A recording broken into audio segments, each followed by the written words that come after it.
前面还有空位哈，大家可以往前面坐，没关系。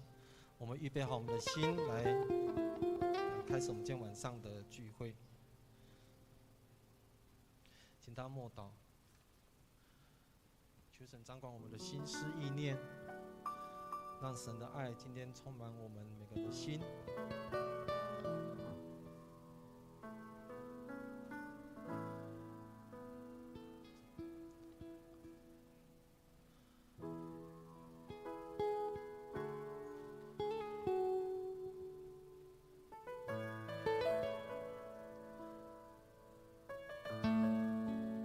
一起来祷告。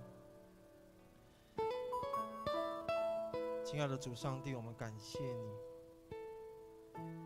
你是如此的疼爱我们世人，在你爱的计划中，你让耶稣基督降生成为人，来体会人的软弱。耶稣在世上，他成为一个燃烧自己照亮别人，牺牲自己拯救人类的神。虽然有许多人不理解，不能够体会，不能够认同，甚至有许多的攻击、破坏、侮辱、出卖，甚至最后杀害了主耶稣。但是你一点都没有埋怨，没有报复，没有辱骂，没有咒诅，你成为了和平的使者，使我们人跟主上帝重新建立合一的关系。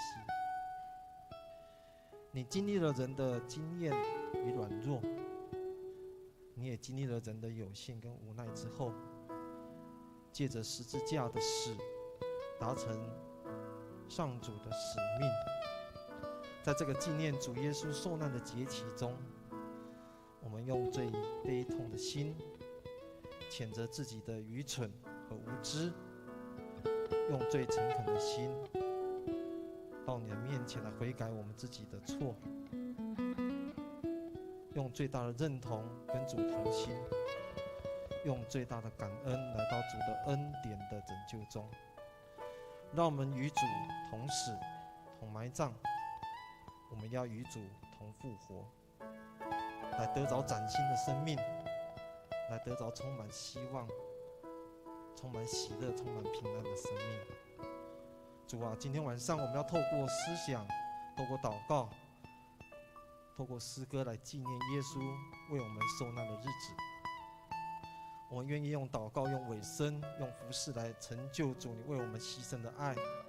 我们也愿意用谦卑、用顺服来让主来差用。我们确信今天晚上的祷告会，今天晚上的礼拜，要更深的与主建立那永不改变的关系，借此要翻转我们的生命、我们的家庭、我们的教会，甚至要翻转这个社区、这个城市、这个国家。我们这样祷告恳求，都是奉着深深爱我们的主耶稣基督的名来求，阿们。然后唱这首诗歌《十架上的爱》。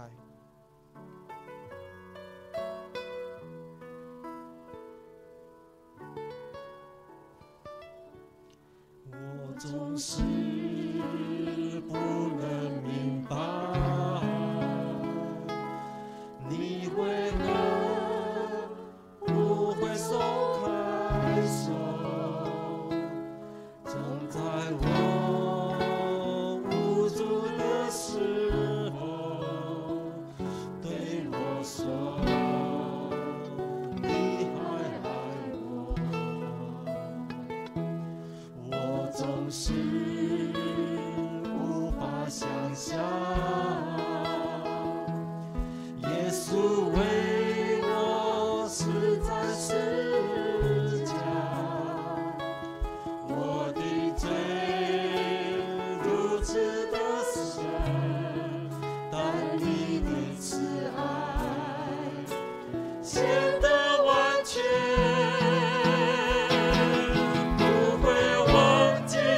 人生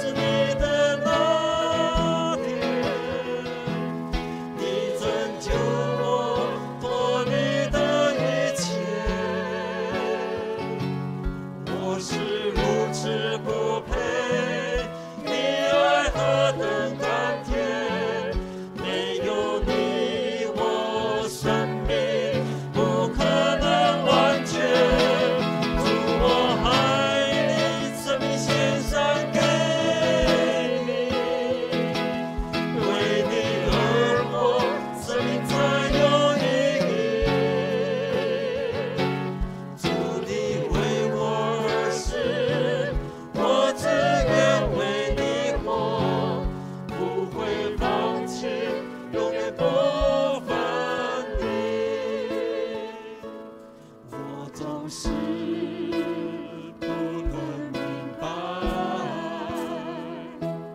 你为何不会松开手？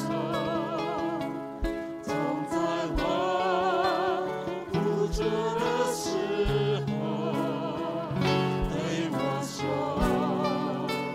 你还爱我。我总是无法想象，耶稣为我死在十字架，我的罪如此的深，但你的慈爱显得完全，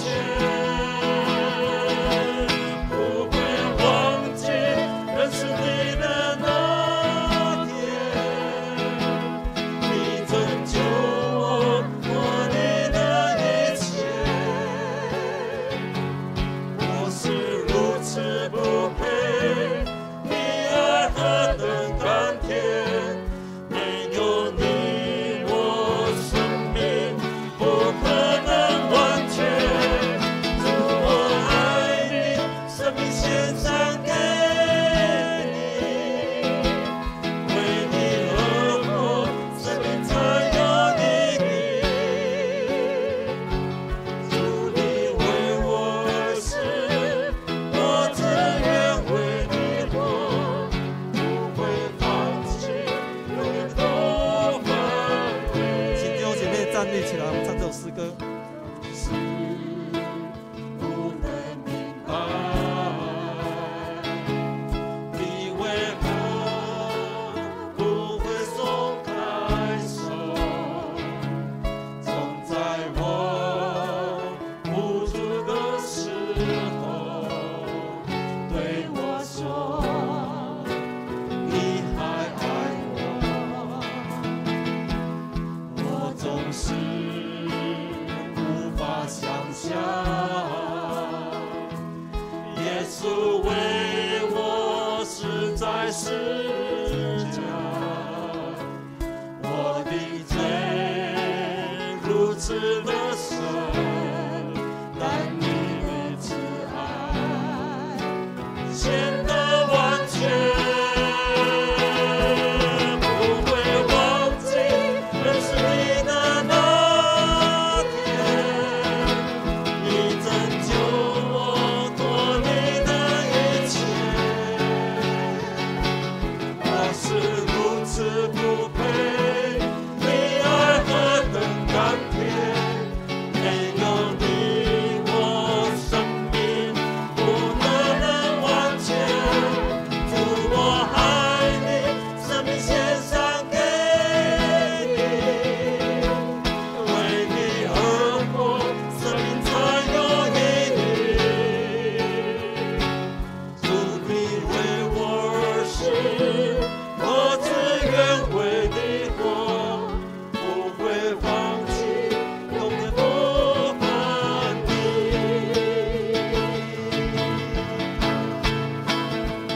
当你心有多远，我的罪全赦免，愿你的有多高，你的爱有多大，懂你心有多远，我的罪全赦免，愿你的有多高，你的爱有多大，不会忘记认识你的那天，你拯救我脱离了一切，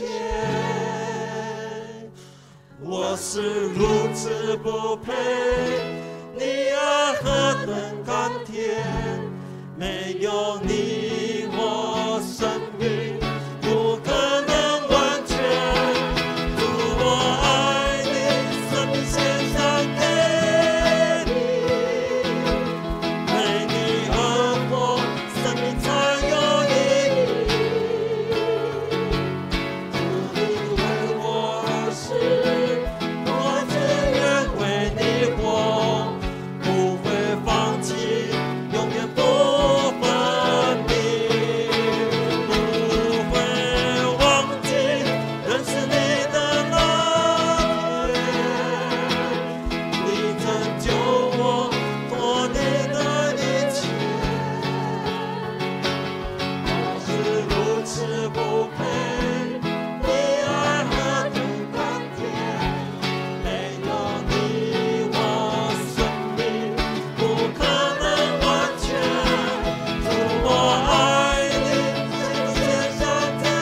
我们忘记了神，我们不信神，我们常常没有把神摆在首位。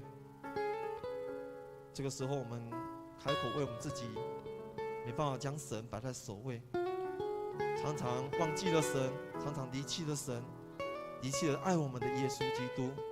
我们来认罪祷告，求神来原谅我们，求神耶稣用他的宝血来洗净我们，来光照我们。所以这个时候，我们为我们自己的罪，特别背弃了神的这样的一个罪，常常没有把神摆在首位的这样的罪，我们忏悔来到神的面前，将这些罪摆在神的面前，求神这个时候光照我们，炼净我们，洗净我们，开口为我们自己的罪来祷告。是的，主啊，我们真的是在你面前单单的来寻求主啊，这个时候求你将你拿着宝血来洗净我们一切的罪。主啊，我们真的是软弱，我们真的是无知，我们真的是常常背弃了、离弃了你，常常忘了神是如何的爱我们，而让我们常常跌在这个低谷当中，跌在深渊当中。主啊，这个时候求你用你的手来拉拔我们，用你慈爱的慈神爱所来围住我们。用你的宝血来洗净我们，让我们再次恢复跟神你美好的关系。主啊，你原谅我们。主啊，你原谅我们的过犯，原谅我们的罪。还有是的主，还有是的主，感谢。亲爱的天父上帝，你赐下你的爱子耶稣基督成为肉身，成为人，来到我们中间，为了要彰显你的慈爱，彰显你的恩典。主啊，我们用痛悔的心来到你的面前，陈列我们所有的无知，我们所有的罪。主啊，你牺牲的爱是完全的爱，是我们所敬仰的。求你按着你的慈爱来连续我们，按着你丰盛的慈悲来涂抹我们一切的过犯。求你用你的宝血将我们的罪孽洗除净尽，并释放我们刚硬的心。求你让我们知道我们自己的过犯，我们愿意再次在你的面前认罪，因为我们得罪了你。但如果你愿意，我们就得洁净，我们就得到完全的释放。主啊，求你用你的圣灵来造我们有一颗清洁的心，让我们里面有重新有正直的灵。我们这样祷告都是奉着我们的主耶稣基督的圣名求，阿们。主耶稣的爱是何等的长阔高深，耶稣的爱是无比的爱，是永不改变的爱。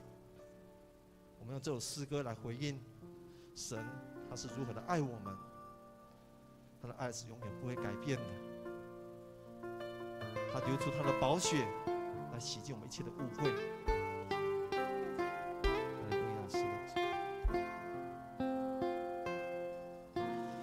你流出宝血，洗净我的罪，将我的生命赎回。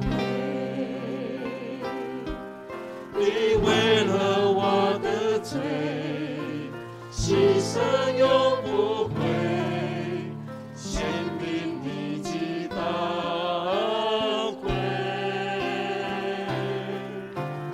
我深深体会你爱的宝贵，献上自己永追随。我伤心或钦佩，我胜利或失败，愿刚强壮胆，永远不后退。哦，你爱永不变，从今直到永远，深深浇灌我心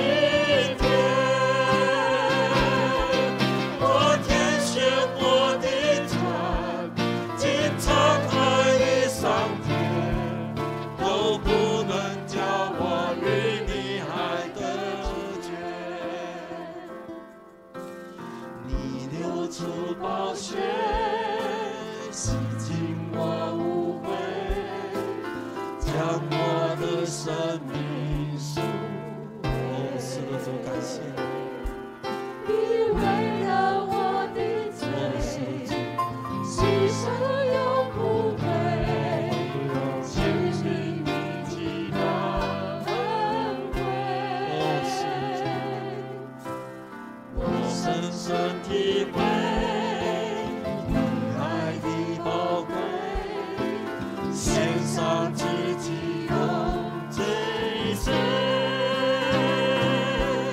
我伤心或气馁，我胜利或失败，我踉跄壮胆，永远不后退。哦，主啊，你的爱永远不会改变。哦，是的，主，感谢你。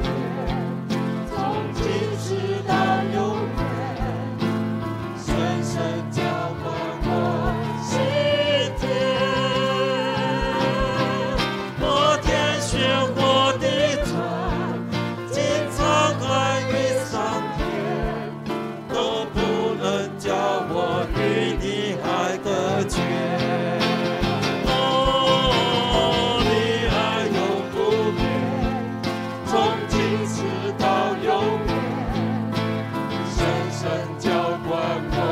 心田。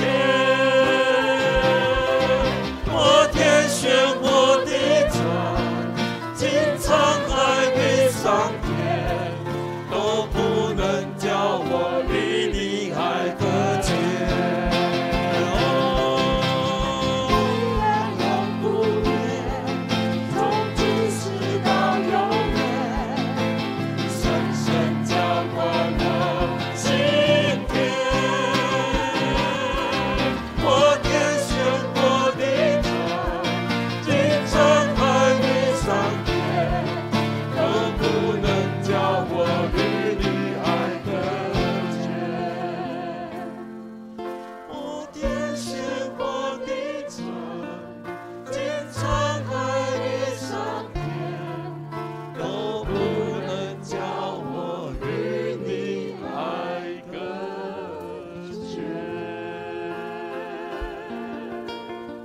主耶稣，我要永远的爱你，紧紧的跟随你。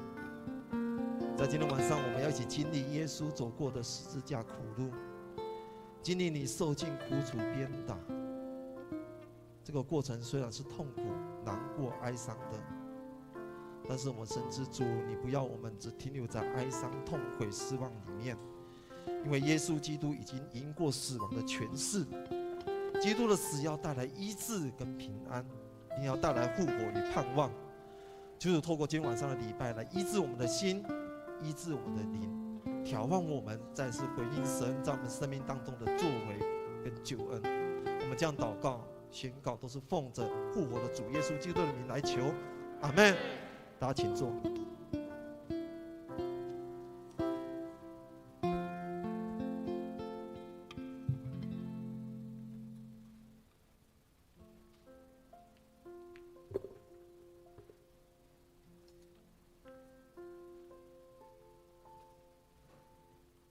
马太福音27章46节，耶稣在十字架上时，他有大声喊着：“我的神，我的神，为什么离弃我？我的神，我的神，为什么离弃我？”亲爱的兄弟姐妹们，今天晚上我们要透过耶稣同行苦路14站，一起体验耶稣被钉十字架前的经历与痛苦。耶稣是上帝的独生子，为爱世上的众人，借由被钉十字架完成救赎的使命。耶稣没有怨言，耶稣也没有怀疑，耶稣更完全顺服上帝的旨意，独自走上各个他的道路。一直以来，耶稣基督的十字架具体呈现拯救的奥秘，其中在我们犯罪和悖逆时，耶稣教导我们爱与饶恕，并经历耶稣赦免的爱。耶稣也应许，只要悔改，必得救的恩典。同时，也提醒我们彼此互相分担，即使在痛苦之时，也要顾念旁人的需要。耶稣被钉十字架的时间，从上午9点至下午3点之间，为要担当我们的罪。耶稣痛苦至极，全然担当世人的罪，罪的重量压在他身上，使我们得平安。因此，他必先得走过与神完全隔绝的痛，赐下无限全然的爱。当我们反思耶稣甘愿道成肉身，受尽苦难、牺牲、失去生命的爱时，更使世人明白，死亡不再辖制我们。这十架大能是得胜的力量，是吸引万人归向他的记号。约翰福音12章32节：我若从地上被举起来，就要吸引万人来归我。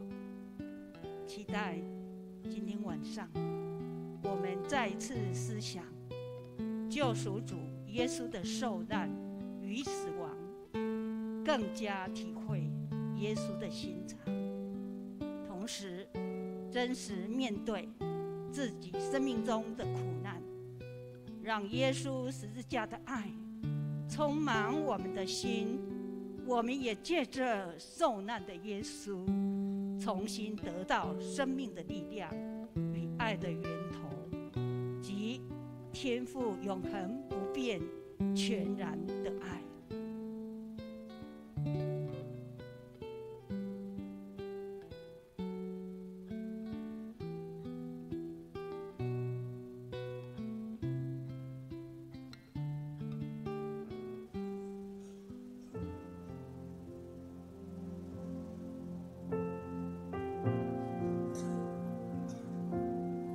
耶稣说：“我就是道路、真理、生命。”在这个宣告里，耶稣为世上的人建立了信心的道路。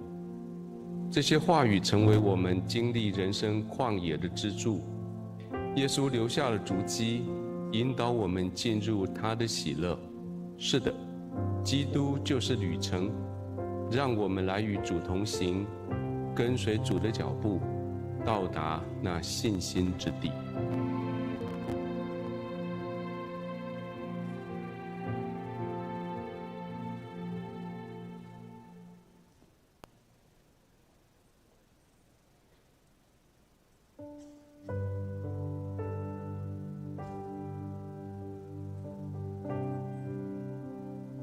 逾越节以前，耶稣知道自己离世归父的时候到了。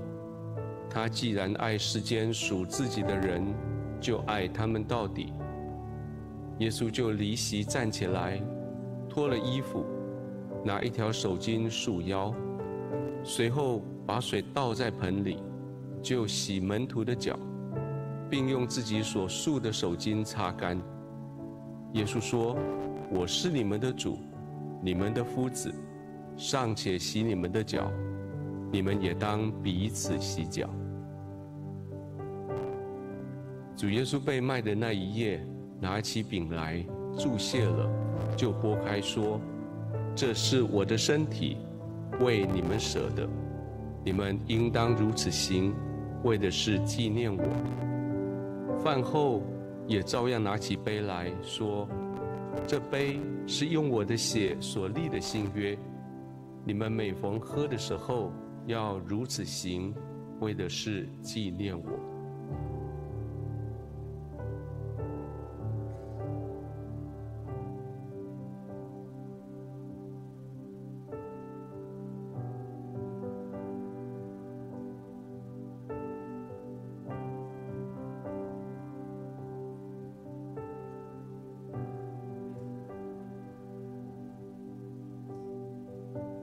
每一个守圣餐的时刻都在提醒我们，主耶稣已经成全了那奇妙的救恩，他伟大的爱充满我们，让我们也给出爱，他的舍己让我们学会更多的放下自己，一起将主耶稣的爱传递出去吧，让饥渴的人得饱足，也使耶稣的心意成就。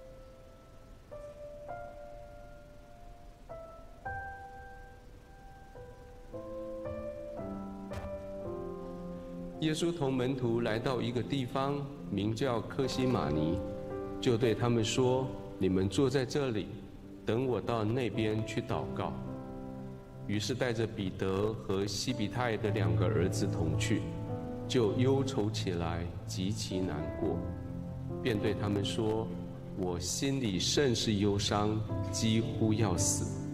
你们在这里等候，和我一同警醒。”他就稍往前走，俯伏在地，祷告说：“我父啊，倘若可行，求你叫这杯离开我。然而，不要照我的意思，只要照你的意思。”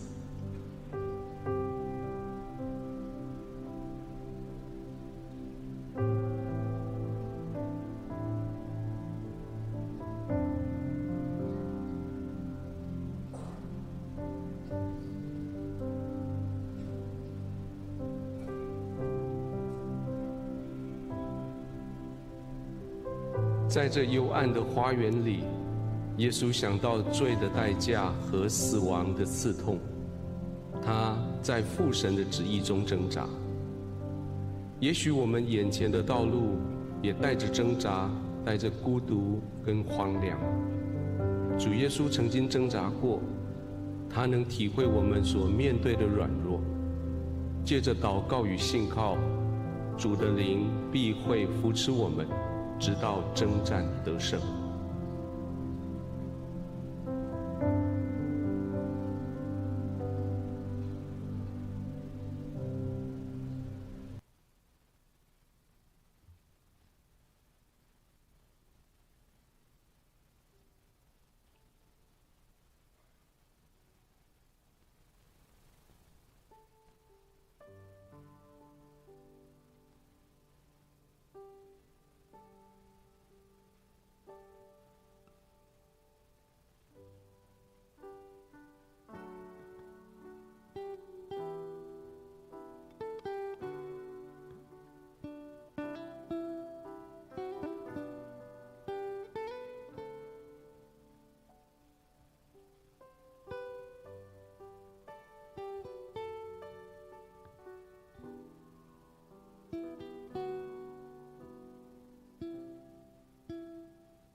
第1站，耶稣被判死刑。马可福音第14章55节60到64节，祭司长和全议会想尽方法找证据控告耶稣，置他于死地，可是找不出任何证据。于是大祭司在大家面前站起来问耶稣：“他们对你的控告，你没有什么答辩吗？”耶稣安静，一言不发。大祭司再问他：“你是不是基督？是那位该受称颂的上帝儿子吗？”耶稣回答：“我是。你们都要看见人子坐在全能者的右边，驾着天上的云降临。”大祭司撕裂自己的衣服，说：“我们再也不需要证人了。你们听见他说侮辱上帝的话了，你们说该怎么办呢？”他们都判定他有罪，应该处死。比拉多与耶稣是两种不同的人。比拉多代表财富、权势，甚至是自大的象征。耶稣是上帝的儿子，借着上帝的爱，耶稣来到世上，成为真正的人。比拉多将耶稣判死刑，就好像将爱判了死刑一样。如果我们拒绝了上帝的拯救，就好像比拉多拒绝了爱一样。亲爱的天父，让我不要拒绝你的爱，学习接受你的爱，坚定活出你的爱，顺从圣灵的引导，使我的生命走在你喜悦的道路上。邀请我们一起祷告：主耶稣，我所爱的主，我为了我曾经得罪你，献上真诚的忏悔，不要再让我与你分离。愿我爱你的心永远不变。我的一生，求你为我掌管和带领。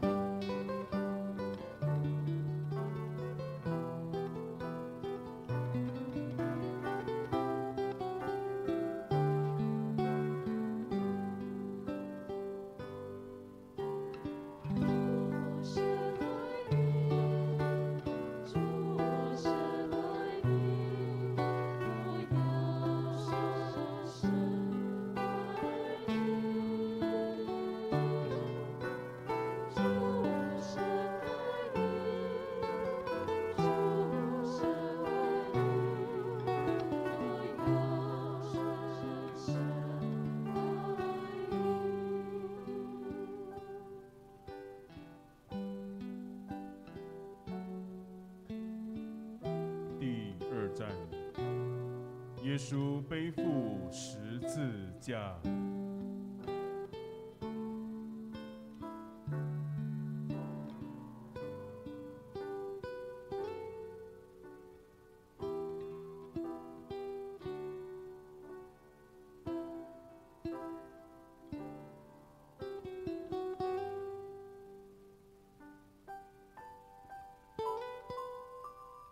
约翰福音19章16到17。于是比拉多把耶稣交给他们去钉十字架。他们把耶稣带走。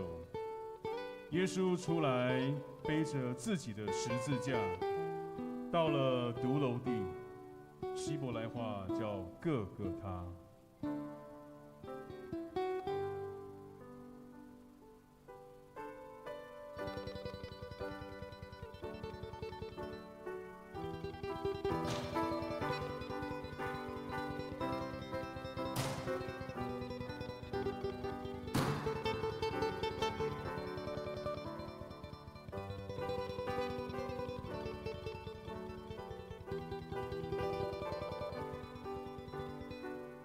十字架让人有负担、沉重、痛苦的感觉，但是耶稣来不是要强调他的痛苦，而是借着十字架表明我们在上帝的眼中是多么的宝贝，他的爱是何等的广大。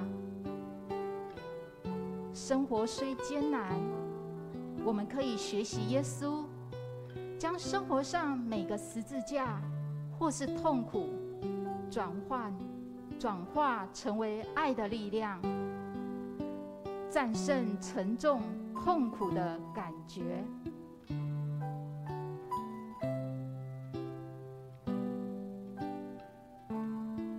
天父上帝，请帮助我们有能力去接受生活中的十字架，不论它是受苦的、孤单的、失丧的，请给我恩典，让我体会这个十字架是你陪着我一起背的，而且这个十字架是你赐给我重生的生命泉源。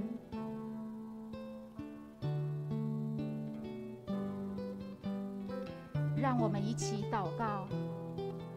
主耶稣，我所爱的主，我为了我曾经得罪你，献上真诚的忏悔，不要再让我与你分离。愿我爱你的心永远不变。我的一生，求你为我掌管和带领。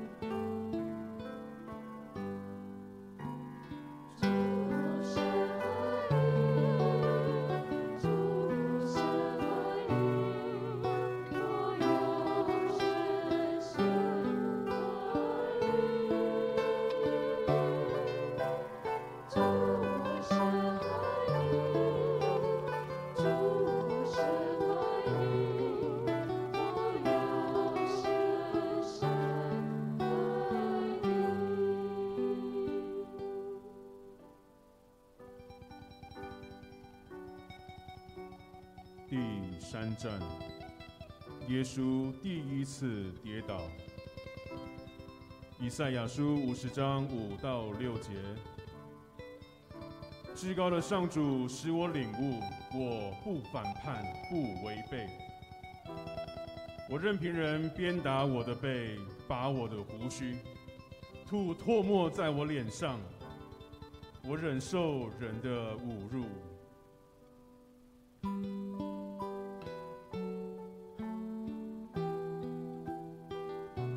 耶稣道成肉身，成为人，也和我们一样有人性的脆弱与有限。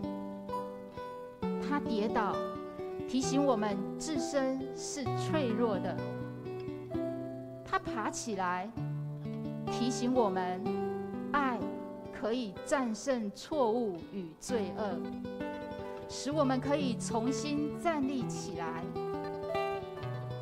求主扶持我们，在跌倒时都能够再站立起来，又能学习他的宽容与慈爱，在恶劣的环境中依然不失去盼望。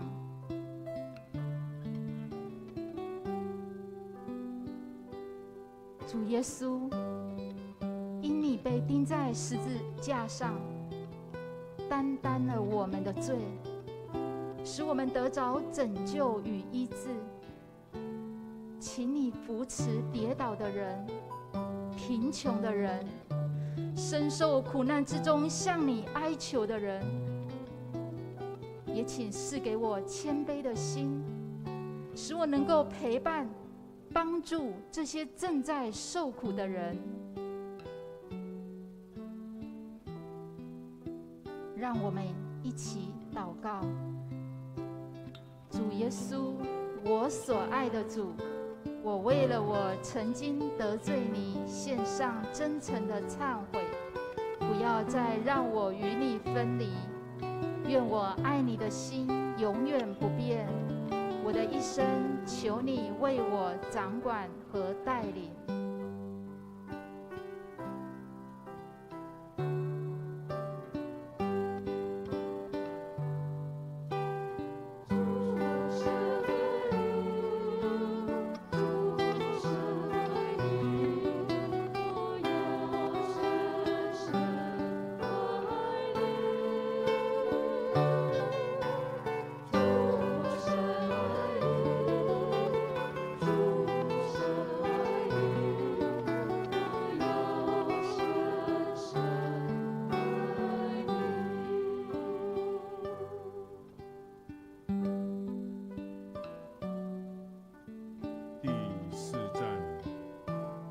耶稣遇到他的母亲。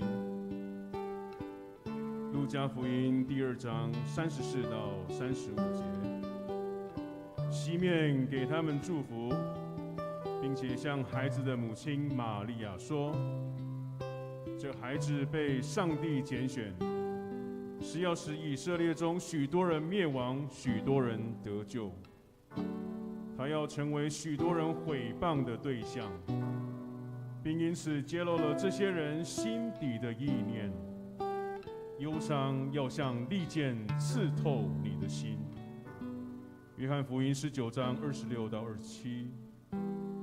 耶稣见母亲和他所爱的那门徒站在旁边，就对他母亲说：“母亲，看你的儿子。”又对那门徒说：“看你的母亲。”从此，那门徒就接他到自己家里去了。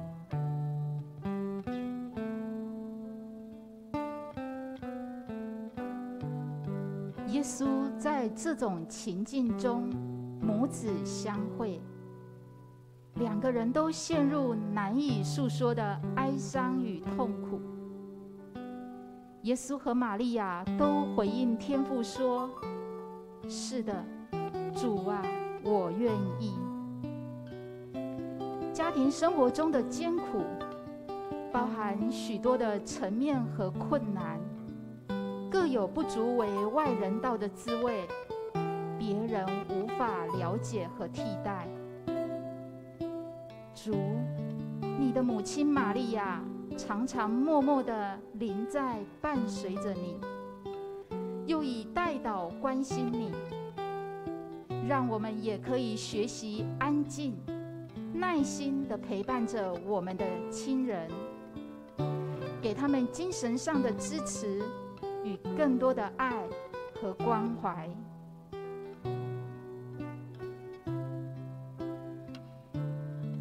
主啊，请帮助我以耶稣和玛利亚为榜样，学习爱护和关怀每一个人、每一个生命，让我学习成为有上帝形象的人，显示出你对人的爱与关怀。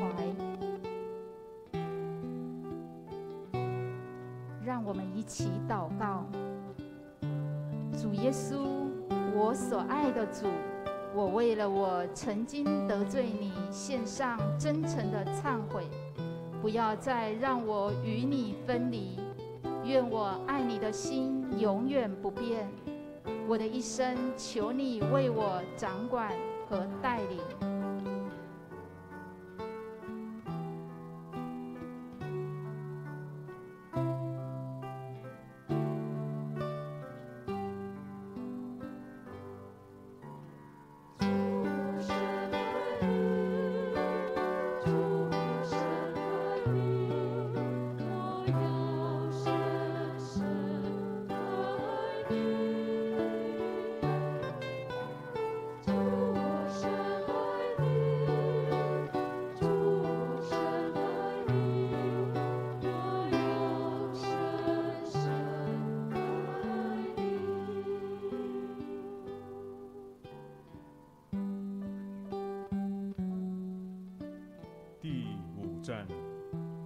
西门帮助耶稣背十字架。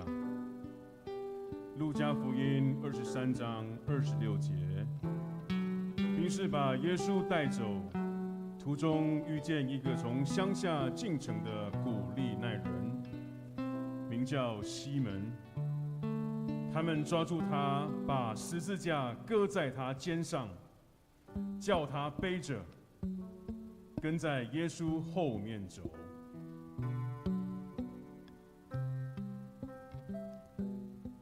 西门被人叫来分担耶稣所背的十字架。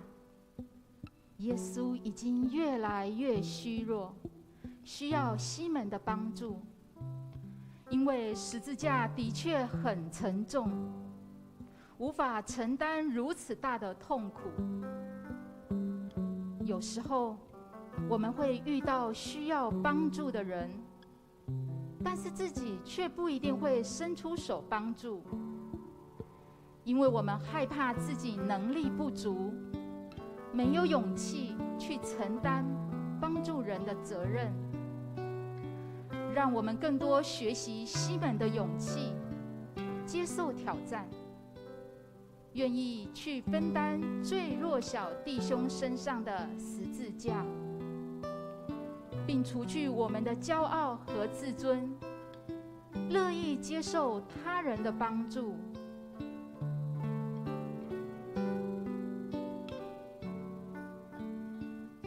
主耶稣，请帮助我，让我有能力去帮助贫穷的人、柔弱的小弟兄，用我们的手带给他们温暖，以我们体谅的心与行动带给他们祝福。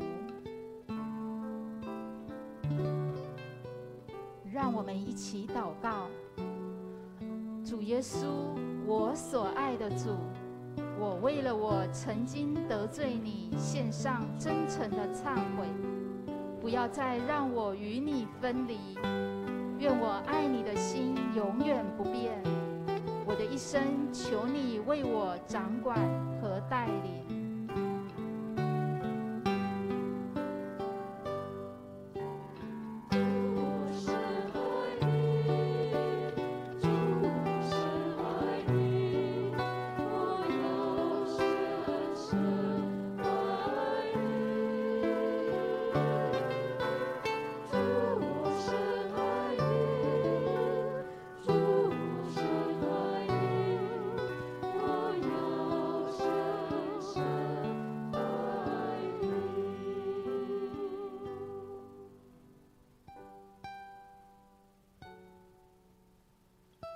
第6站，慈爱妇人为耶稣擦汗。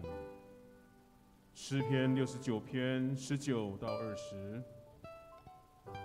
你知道我怎样受欺凌、受侮辱，你认得我所有的仇敌，侮辱使我心碎，使我绝望。我渴望同情，却得不到。我盼望安慰，也没有得着。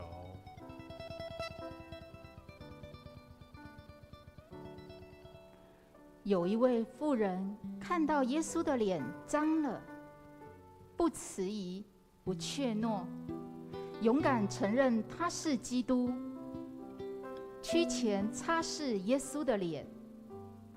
这个简单的动作，让我们永远纪念。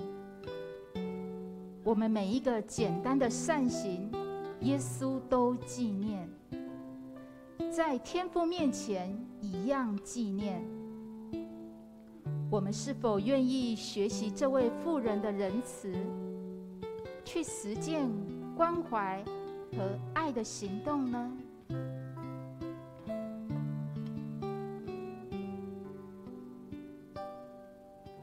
主耶稣，求你帮助我们，在何时何处都勇敢承认你是基督，不迟疑，不怯懦。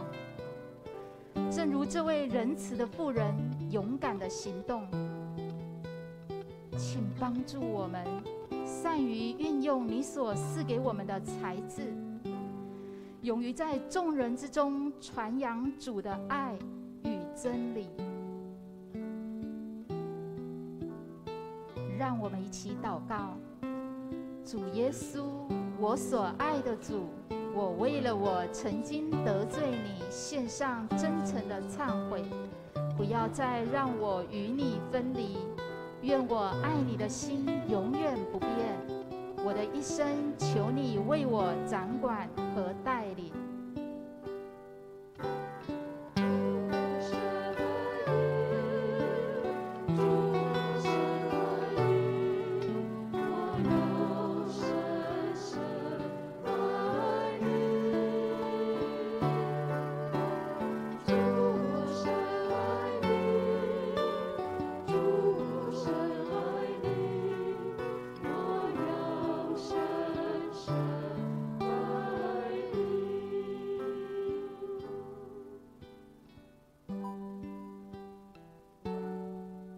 第7站，耶稣第2次跌倒。以赛亚书53章7到8节。他受迫害，受虐待，但他一言不发。他像待宰的小羊，像被剪毛的羊。他一声不响。他被拘禁，受审判，被处死，没有人关心他。他为了我子民的罪恶离开人世，为了我子民的过犯被置于死地。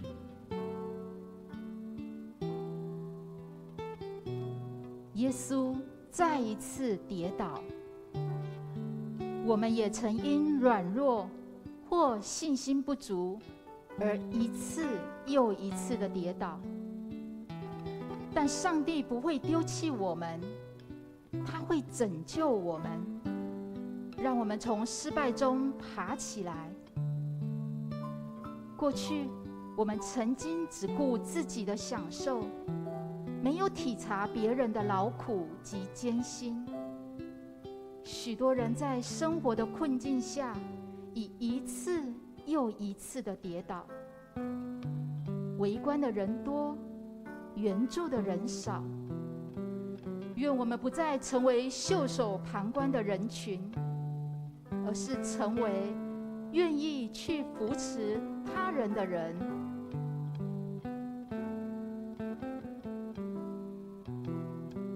主啊，当我失败、孤单或被压迫时，请赐给我勇气去面对，也求你伸出手来拯救我，帮助我，使我有力量往前行。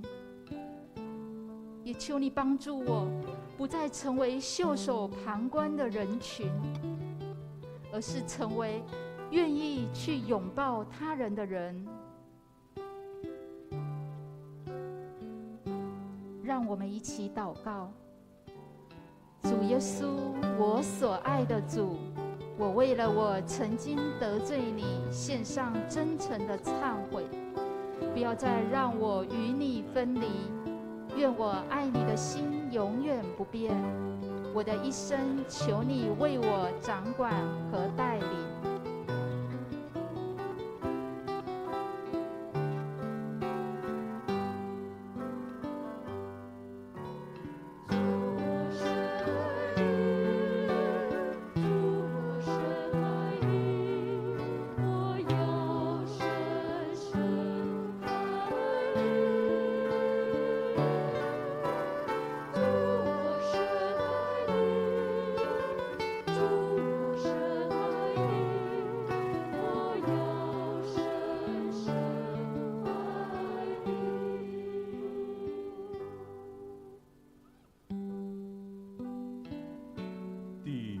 站，耶稣向耶路撒冷妇人说话。路加福音23章27到28节，一大群人跟随耶稣，其中有些妇女为他悲伤哀哭。耶稣转过身来对他们说：“耶路撒冷的女子啊，别为我哭，要为你们自己和你们的儿女哭。”主居于全人类中，也居于被他人冷落的人群当中。主耶稣提醒我们，只表面的同情受苦或受到不公平的人是不够的。我们需要有行动，在生活上，在教会中，在社会上，去行动，去付出，尽力改变一些可以改变的事情。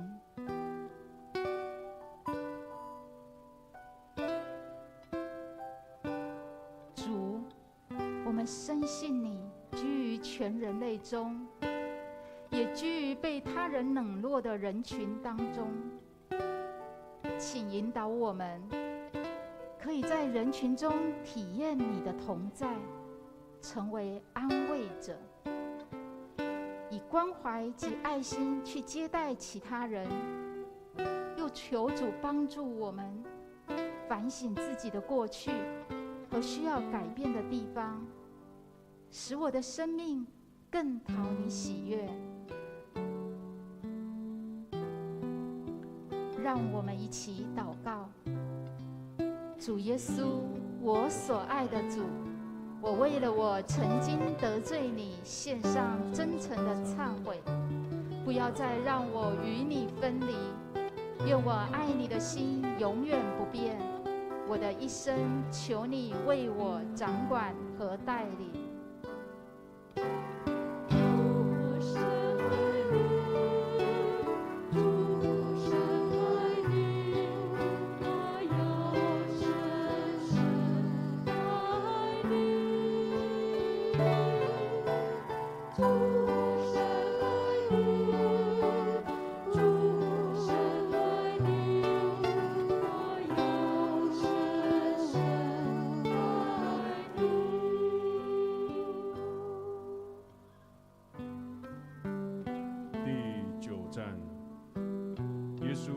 3次跌倒。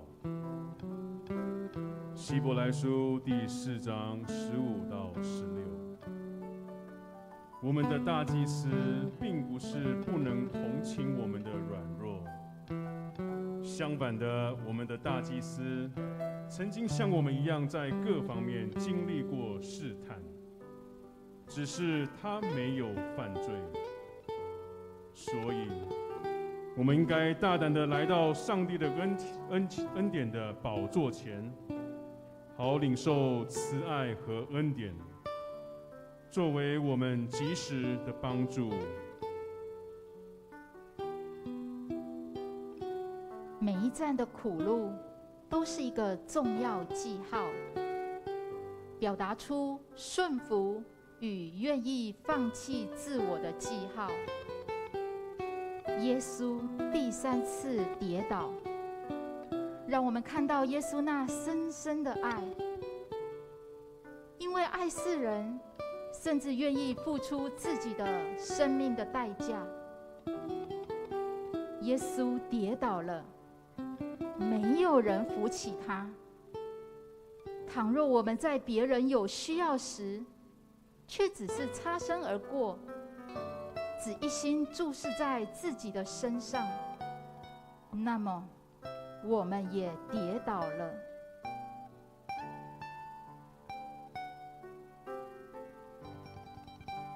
主耶稣，谢谢你的爱，你道成肉身，降生成为人，一生顺服至死，且死在十字架上。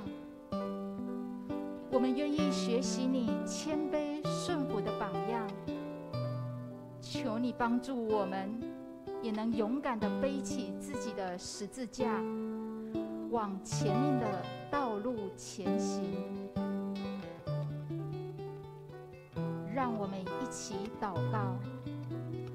主耶稣，我所爱的主，我为了我曾经得罪你，献上真诚的忏悔，不要再让我与你分离，按我爱你的心永远不变。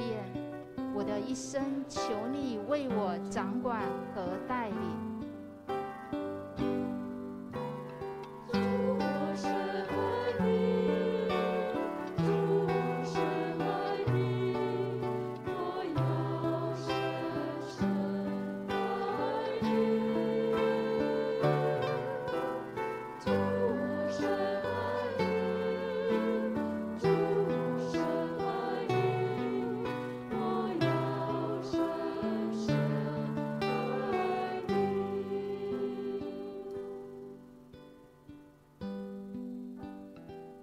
第10站，耶稣衣衫被分。马可福音15章22和24节，他们把耶稣带到一个地方，叫各各他，意思就是独楼地。于是他们把耶稣钉在十字架上，又抽了签，把他的衣服分了。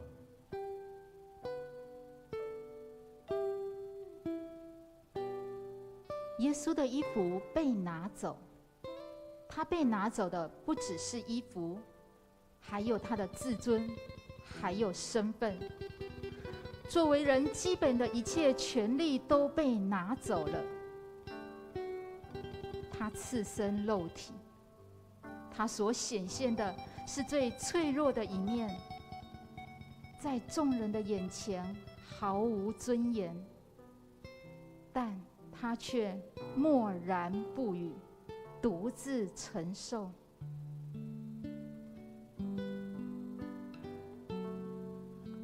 主耶稣，我们深知道围绕着我们的东西、衣物、钱财、物件，都会逐渐变换、消逝。请教导我们不要执着眼前的物质享受和热衷虚幻的名利权势，使我们淡泊的胸怀，追求简朴的人生。祝我们珍惜生命中可贵的一切，定睛忠诚的友谊、和谐的家庭、善意的作为与无私的爱心上。让我们一起祷告。主耶稣，我所爱的主，我为了我曾经得罪你，献上真诚的忏悔，不要再让我与你分离。愿我爱你的心永远不变，我的一生求你为我掌管和带领。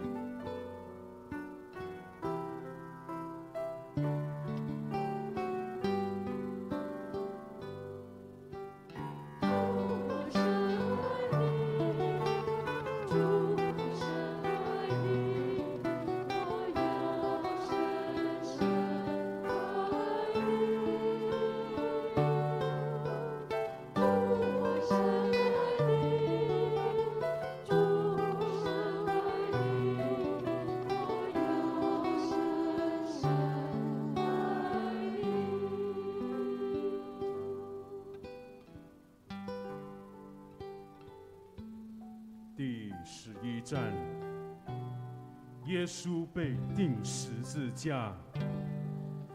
耶稣被钉十字架。耶稣被钉十字架。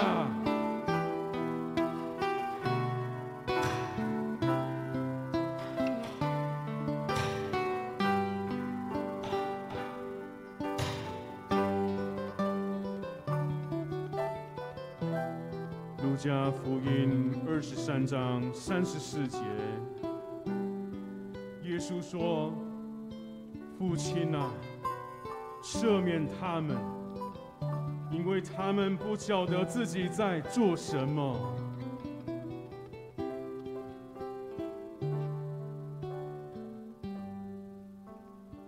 耶稣被钉十字架，一点儿也不能动，不能离开。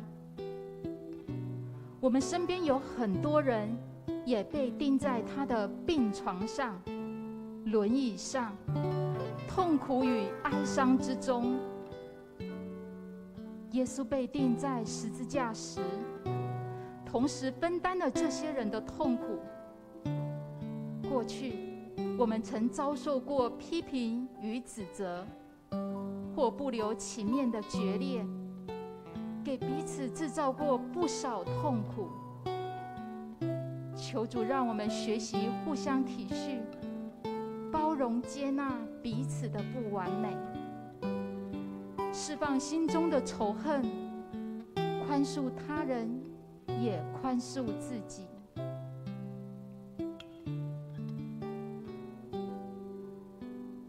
亲爱的天父，谢谢你将你的爱子赐给我们。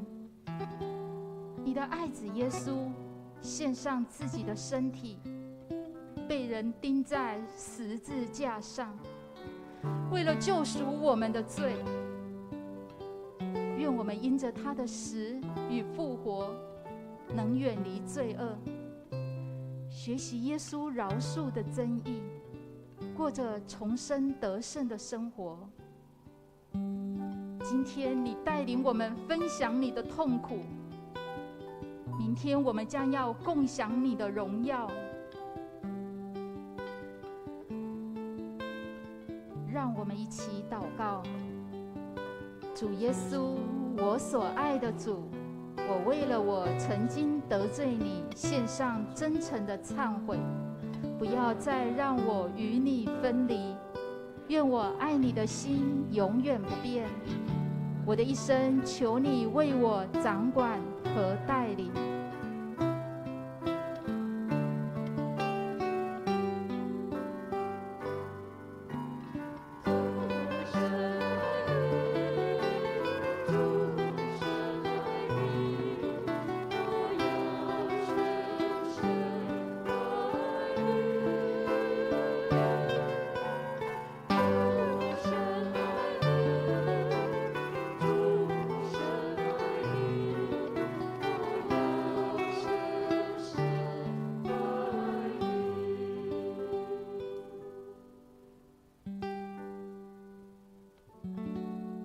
第12站，耶稣死在十字架上。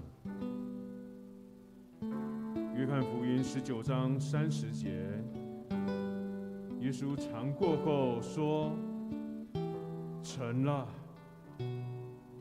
于是他垂下头，气就断了。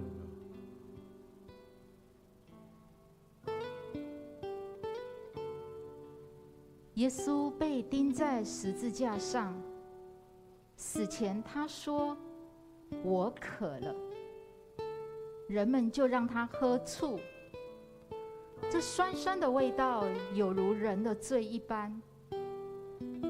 耶稣为了完成救赎的功，代替我们尝了那难咽、不好入口的滋味。耶稣尝了那醋后，就说：“成了。”便低下头，将自己的灵魂交付给神。主基督完成了天父的旨意，为爱救赎了我们，我们才能获得一个充实与珍贵的生命。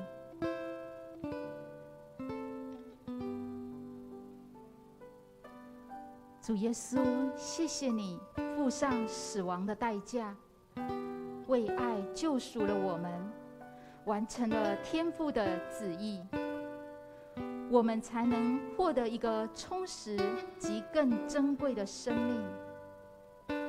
请帮助我们，使我们像你一样热心关怀，重视他人的需要，也看重自己的独特与使命，使我们充分领略生命的意义。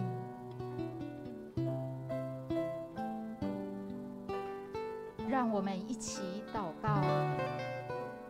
主耶稣，我所爱的主，我为了我曾经得罪你，献上真诚的忏悔，不要再让我与你分离。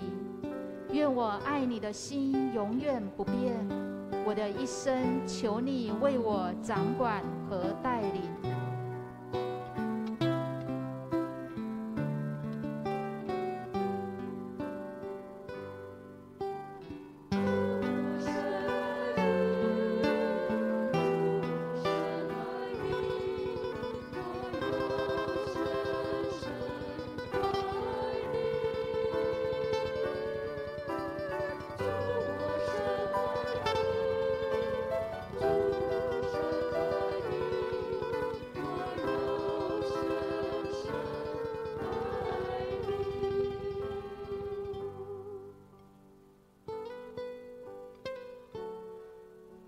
第13站，耶稣的身体从十字架上取下。约翰福音19章38节，这些事过后，有一个亚里马太人约瑟向比拉多请求，准他把耶稣的身体领去。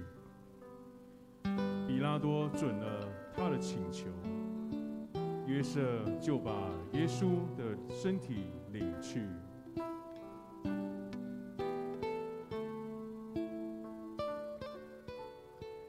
耶稣从十字架被取下来时，他躺在母亲的怀中，就像耶稣小时候躺在母亲玛利亚的怀里一样。耶稣的朋友因着对耶稣的爱，将耶稣的身体埋葬了。当时的犹太人把十字架看成罪恶与羞耻的象征。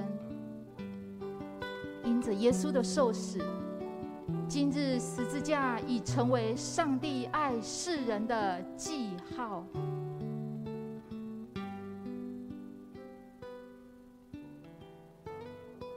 主耶稣，我们愿意效法玛利亚一样，从一而终，一生爱你，信心不移。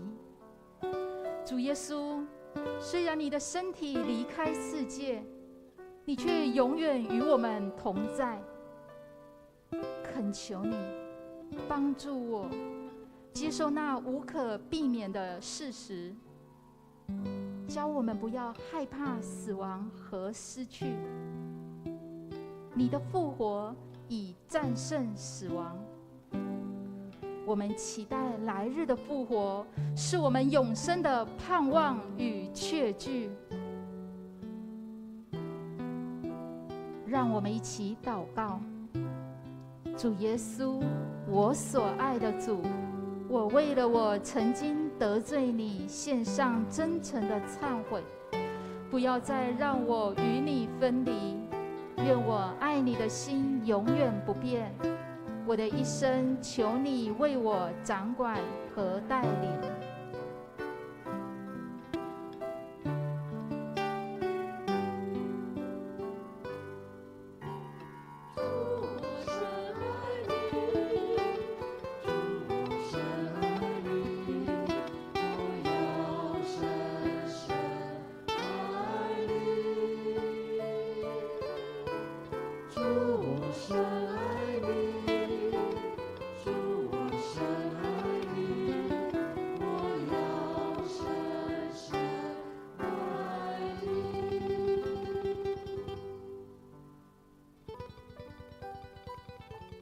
第14站，耶稣被埋葬。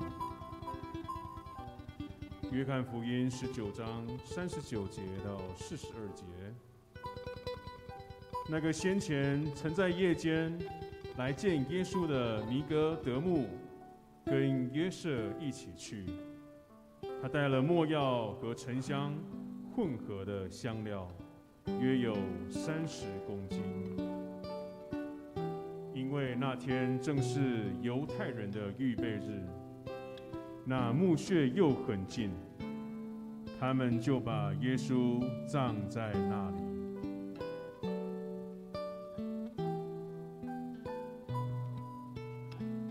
从创造之初，人因犯了罪，离开伊甸园，失去生命树。这片大地成了埋葬人的土地。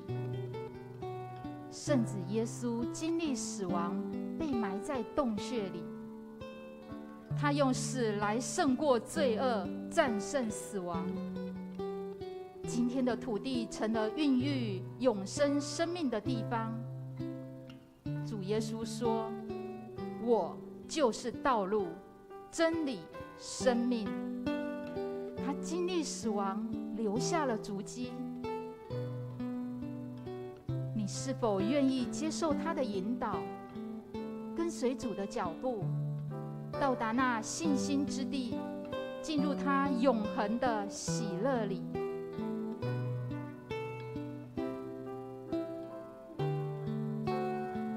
主，你帮助我们在生命的创建和成长中接受考验。领悟出死入生的经验，学像一粒麦子，完成彻底落地死亡，才能在新生活中经历生命起落的奥妙。求主使我们明白故中的真理，完全放弃自己，学习放下，好承接永恒的生命与盼望。让我们一起祷告：主耶稣，我所爱的主，我为了我曾经得罪你，献上真诚的忏悔，不要再让我与你分离。愿我爱你的心永远不变，我的一生求你为我掌管和带领。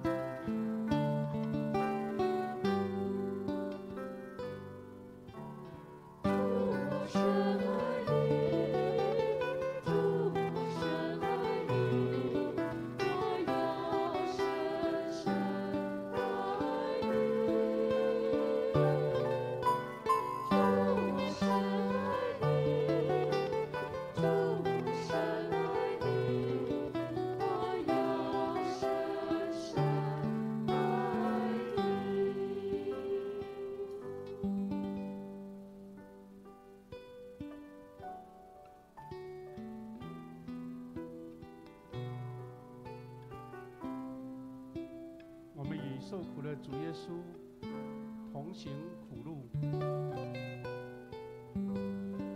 这到底对我们基督徒或是认识耶稣受苦的人有什么意义呢？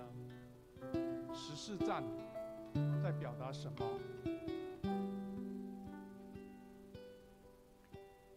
这原来的天主教在发展这个耶稣十四站苦路的时候，有一句拉丁文，它叫做维亚多勒罗莎。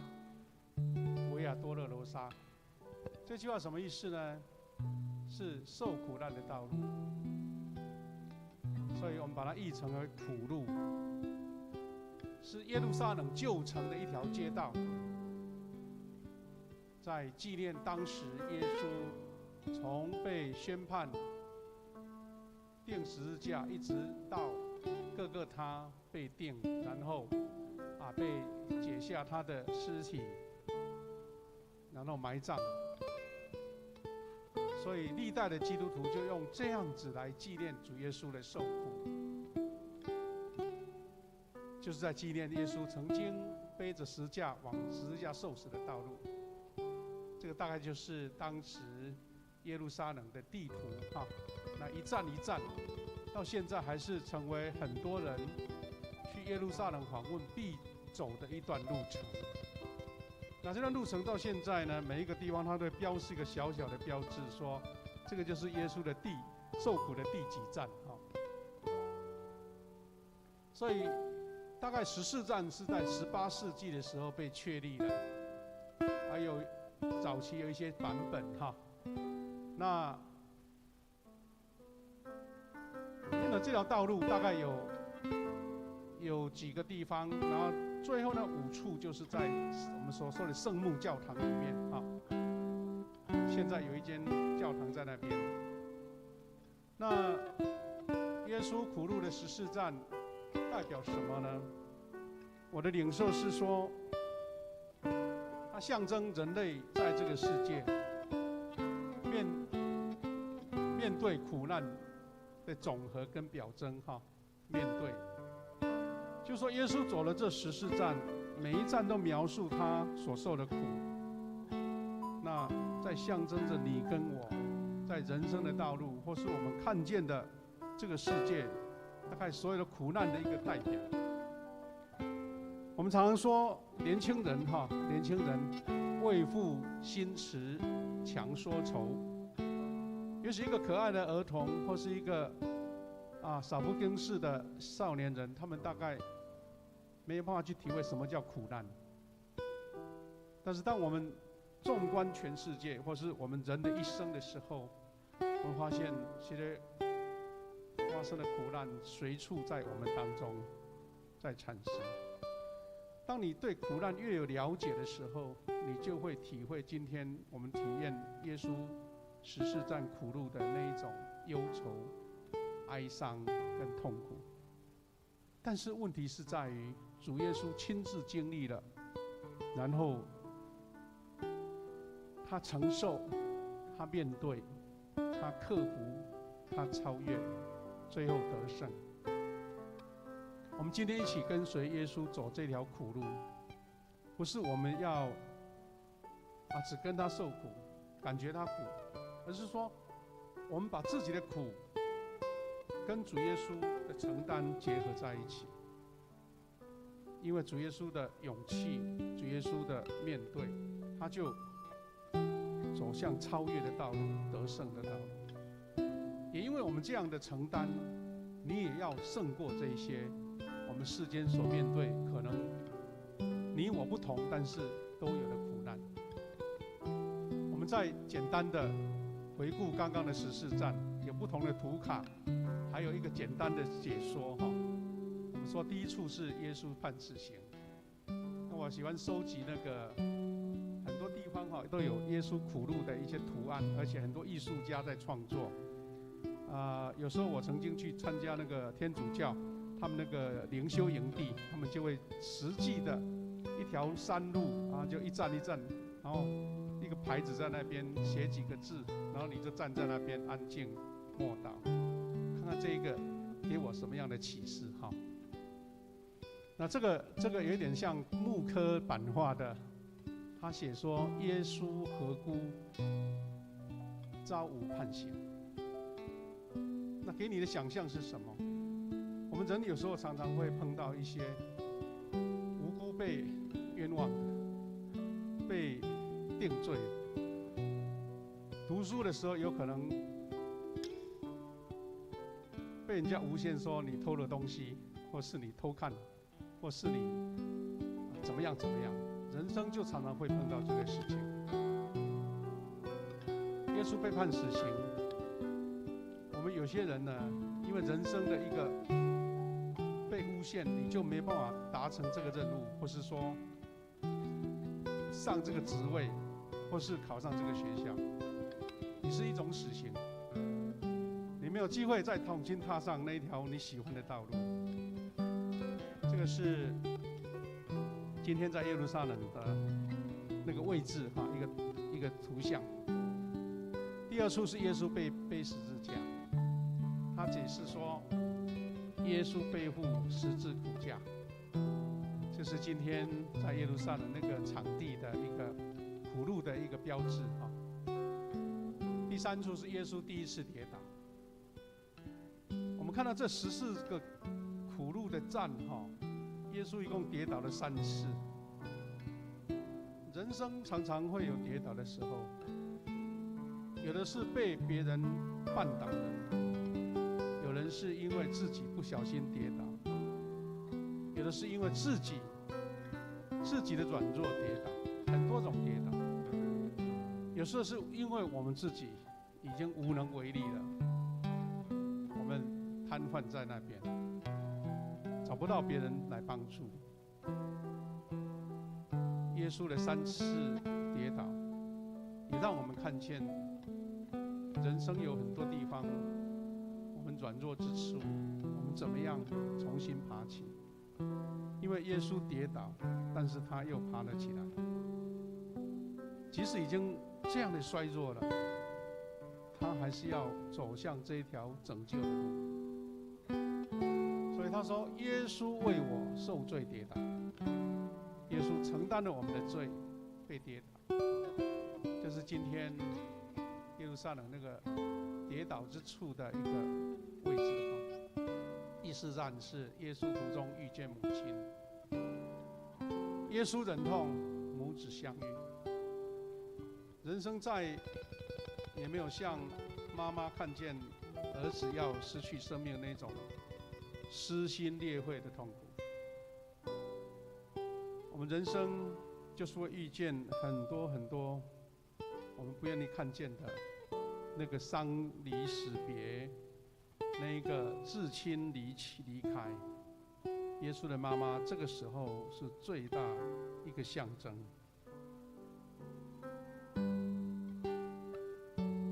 现场的图案，第5处是古利奈人西门帮忙耶稣背十字架，耶稣苦架，这个是天主教的名称了，西满代行代背。是的，耶稣他有软弱的时候，我们是不是愿意伸出援手呢？在这个社会，很多弱势者，什么时候是你出手的时候，是你帮助的时候？第5处的一个位置，第6处是圣父，我们说妇女为耶稣来擦脸流汗的脸。他说：“耶稣受辱，妇女四面。”这是今天圣地的位置。是的，刚刚我们在默想的时候提到说，其实一个小小的擦汗的动作、擦脸的动作，那动作在最需要的时候都是至极珍贵的。有时候你不要太看清一个小小的动作。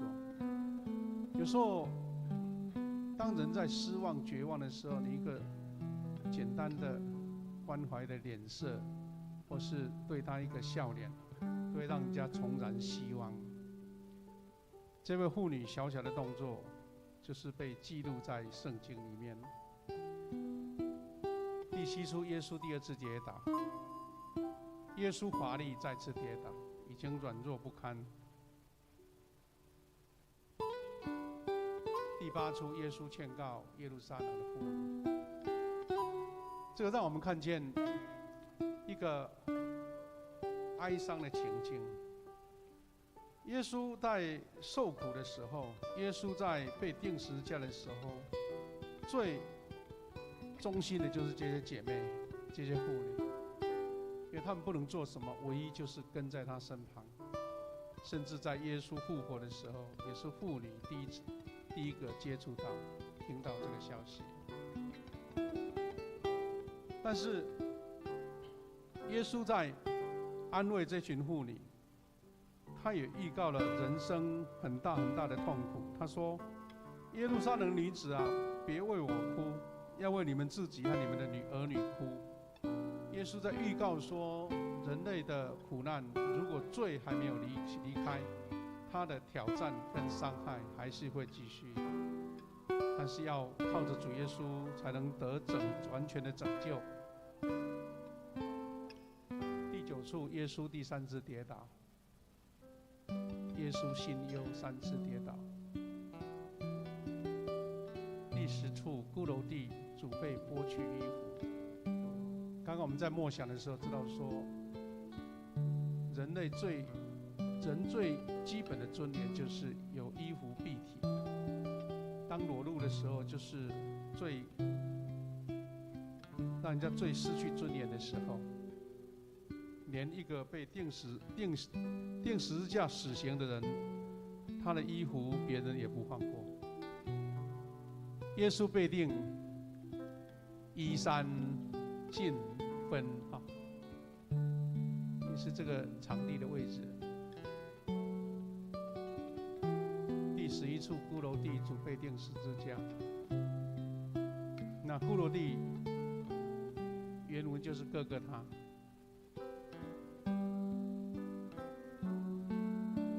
是在一个圣母教堂里面的一个设备啊，这个是在圣地里面一个非常重要的景点啊，大家来纪念主耶稣在这边被钉十字架。第12处是骷髅地属死在十字架上。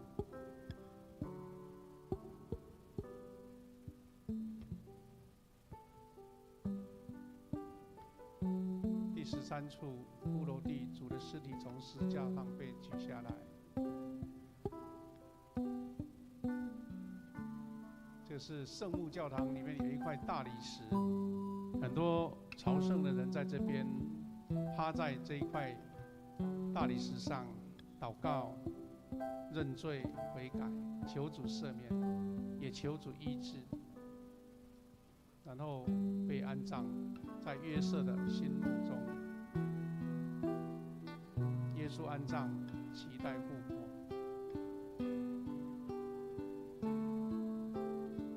在这个圣母教堂里面，一个小教堂，在大教堂里面还有一个小教堂，就是象征耶稣的墓哈。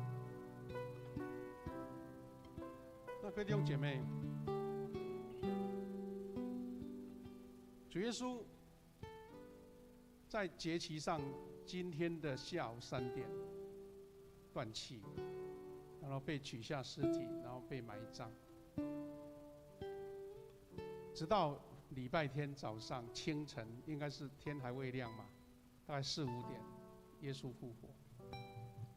圣经说是第3天，其实你仔细算一下，其实还不到40个小时了，1天半而已啊。这个给我们什么样的感觉呢？就是说，耶稣他真正的死亡，是因为把人类所有的罪，借着他的死亡就埋下去了。但是让我们信主的弟兄姐妹，我们每一位信主耶稣的人，不是在那边绝望、离开，甚至无法再起，只是短短的40个小时，1天半的时间，我们的重新燃起盼望，重新看见曙光，重新看到拯救。我们今天很欢迎弟兄姐妹一起用实体的时间来一起聚集，也有在线上一起收看、一起祷告的弟兄姐妹。我知道今天也有好多位新朋友一起在我们当中，这个让我感觉上，当时那一群跟耶稣一起走苦路的人，也没有人认识他，就默默的跟随，默默的跟随。只提到一个西门，只提到一个妇女，只提到玛利亚她的妈妈，但是没有人介绍，只是群众跟随着耶稣受苦、静默、哀伤、流泪。不过，主认得你，主纪念你，主看见你跟耶稣一起受苦，主把荣耀也要分享给你。最后，让我们感受到今年的受难周，其实我们看见俄乌的战争跟新冠的疫情，其实就是今日世界正重新在走耶稣的苦路，苦路还没有消除，人的罪还在其中。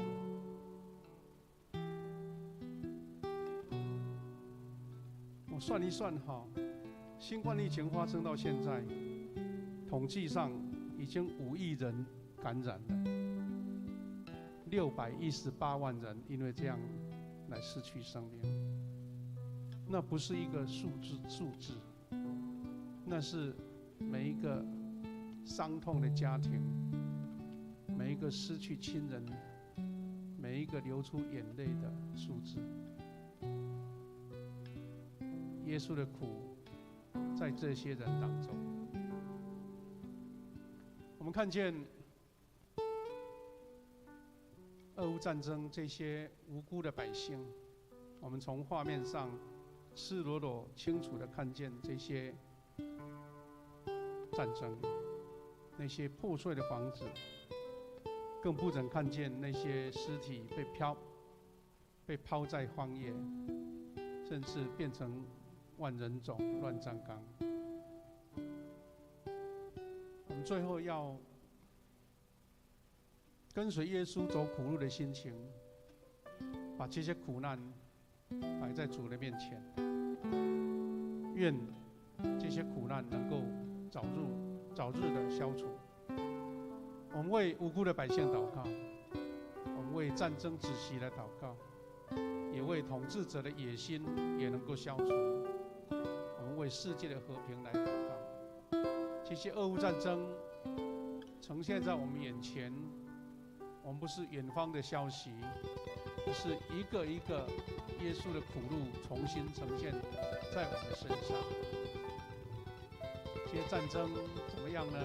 成为我们一个重新再感受到神需要神的救赎在我们当中。那些失去父母的儿童，那些缺乏粮食跟水，那些孤苦无援的，那些流离失所的，那些抛弃家园到别地方在难民当中的，我们一起闭眼，为这些苦难的百姓，这个世界，我们为这些人来做祷告，无论默祷也好，小声的祷告，我们一起为这些事情来祷告。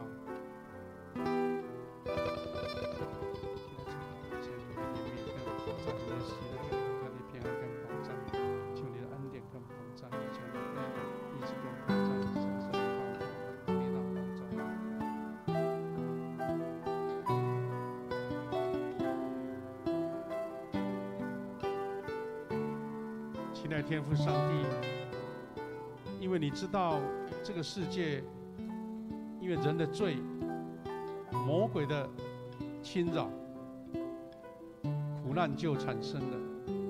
人因为贪婪，人因为自私，人因为抢夺，这些苦难在随处发生了。主啊，我们看见这2年来新冠疫情荼毒了世界各地，人类用最高的智慧去努力想要防止，到现在却还是没有办法有完全消除的时刻。我们台湾在最近这2-3个礼拜，疫情又再度发起，很多人不小心感染。主啊，求你怜悯，因为我们知道你也跟这一群受苦的百姓一起受苦，就像主耶稣承担了十字架往前走这苦路当中一样。亲爱的父神，俄罗斯跟乌克兰的战争已经进入第50天了。50天不是1个月又多过几天，在战场上是度日如年，熬过下一个小时有没有办法活，都是一个未知数。神啊，求你的大能斩断所有侵略者野心跟贪婪，让他们知道用武力不能解决所有的事情，用爱、用和解、用接纳，才能克服一切人的隔阂。主啊，求你除去这些统治者他们的野心，求你亲自安慰在那些流离失所、失去亲人，甚至缺乏粮食、缺乏医药、缺乏遮蔽，能够安稳睡一觉的这些难民当中，让我们看见战争是何等的可恶可怕，让人类能够除去那些用暴力解决问题的那种冲动。神啊，今天我们在这里跟耶稣走14站的苦路，不是一个纪念的故事，而是在重新厘清我们自己曾经所受的苦难。其实苦难我们不要逃避，我们不是畏缩软弱，而是学习主耶稣勇敢的面对所有的苦难，因为知道有主的帮助，有圣灵的帮助，有天使的帮助，我们要勇敢超越这些苦难，我们成为一个胜利者，带着勋章、带着荣耀冠冕的胜利者。神啊，求你将这样的力量，求你将这样的恩典，求你让我们用喜乐的心准备迎接主复活大胜利的日子。求你赐福每一位弟兄姐妹，今天经历一个无与伦比神恩典的时刻，也是跟耶稣一起领受那最大祝福的时刻，因为主胜过死亡，主你胜过一切世间的苦难。愿平安、喜乐、荣耀、胜利都归给每一位接受主耶稣为救主的弟兄姐妹。我们这样祷告、祈求、祝福，都是奉靠主耶稣基督得胜的名。阿们。我深深爱你。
弟兄姐妹可以留在原地静默感恩，也可以安静的离开，或是跟你的左右点个头，用祝福的眼神彼此祝福平安。